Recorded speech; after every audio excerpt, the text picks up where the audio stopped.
So we have the only patented mobile carbon capture technology, and we have contracts with Exxon, and we're operating in the West Permian Basin.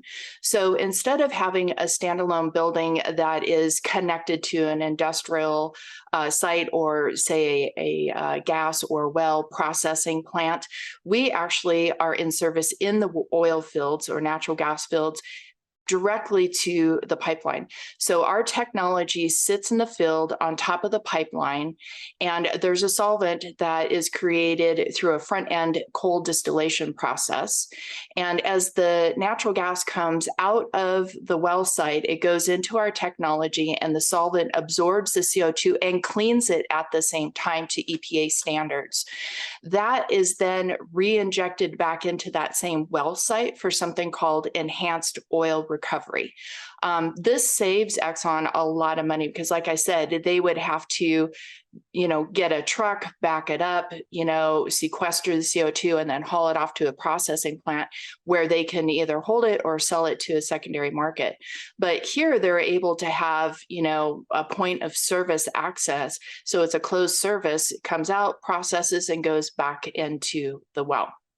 So what we do is we raise capital to purchase the equipment, and we, revenue share with Exxon with the additional barrels of oil or natural gas that comes out of the well site.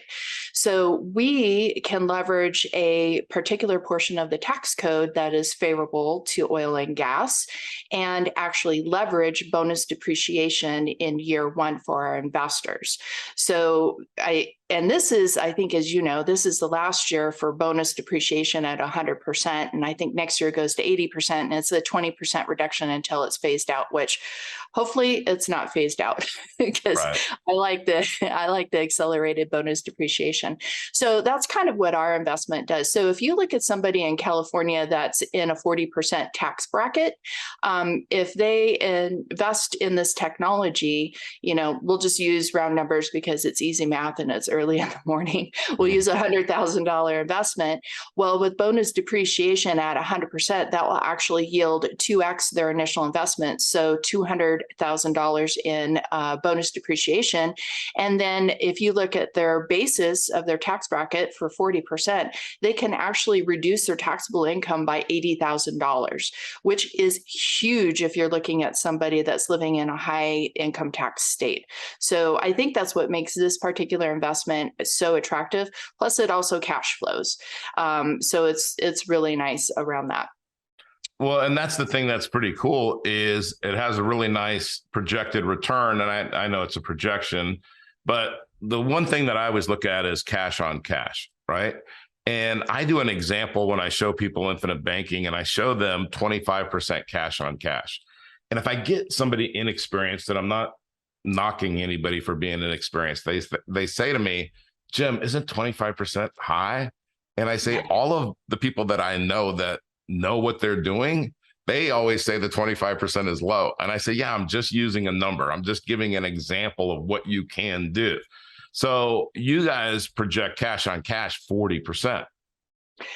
That's correct, because we pay preferred quarterly returns. It's a flat rate that we pay. So again, using the $100,000 example, that would yield $10,000 a quarter, which is $40,000 a year in cash flow for 7 years, plus the bonus depreciation in year one. So the type of person that this investment would help is somebody that's looking for the tax play to reduce their taxable income and something that cash flows. So that's how we're able to get the 40% cash on cash. And if you average the annual rate of return over the 7 years, it's between 25 and 26% return.